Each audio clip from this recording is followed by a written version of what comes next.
अपने कर्म से ही सुख दुख पाता है मनुष्य।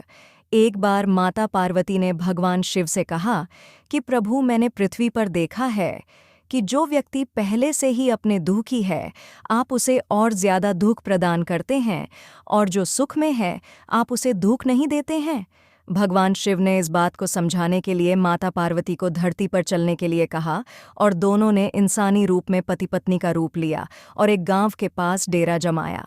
शाम के समय भगवान ने माता पार्वती से कहा कि हम मनुष्य रूप में यहाँ आए हैं, इसलिए यहाँ के नियमों का पालन करते हुए हमें यहाँ भोजन करना होगा। इसलिए मैं भोजन सामग्री की व्यवस्था करता हूँ, तब तक तुम भोजन बनाओ। भगवान के जाते ही माता पार्वती रसोई में चूल्हे को बनाने के लिए बाहर से ईंटें लेने गईं और गांव में कुछ जर्जर हो चुके मकानों से ईंटें लाकर चूल्हा तैयार कर दिया। चूल्हा तैयार होते ही भगवान वहां पर बिना कुछ लाए ही प्रकट हो गए। माता पार्वती ने उनसे कहा कि आप तो कुछ लेकर ही नहीं आए, भोजन कैसे बनेगा? भगवान बोले, पार्वती, अब तुम्हें इसकी जरूरत नहीं पड़ेगी। भगवान ने माता पार्वती से पूछा, तुम चूल्हा बनाने के लिए इन ईंटों को कहाँ से लेकर आईं?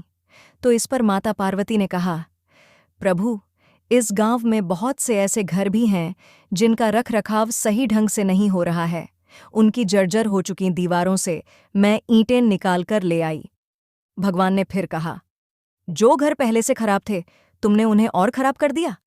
तुम ईंटें उन सही घरों की दीवार से भी तो ला सकती थीं। माता पार्वती बोली, प्रभु, उन घरों में रहने वाले लोगों ने उनका रखरखाव बहुत सही तरीके से किया है और वो घर सुंदर भी लग रहे हैं। ऐसे में उनकी सुंदरता को बिगाड़ना उचित नहीं होता। भगवान बोले, पार्वती, यही तुम्हारे द्वारा पूछे गए प्रश्न का उत्तर है। जिन लोगों ने अपने घर का रखरखाव अच्छी तरह से किया है, यानी सही कर्मों से अपने जीवन को सुंदर बना रखा है, उन लोगों को दुख कैसे हो सकता है?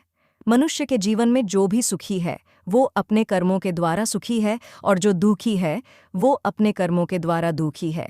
इसलिए हर एक मनुष्य को अपने जीवन में ऐसे ही कर्म करने चाहिए जिससे कि इतनी मजबूत व खूबसूरत इमारत खड़ी हो कि कभी भी कोई भी उसकी एक ईंट भी निकालने न पाए।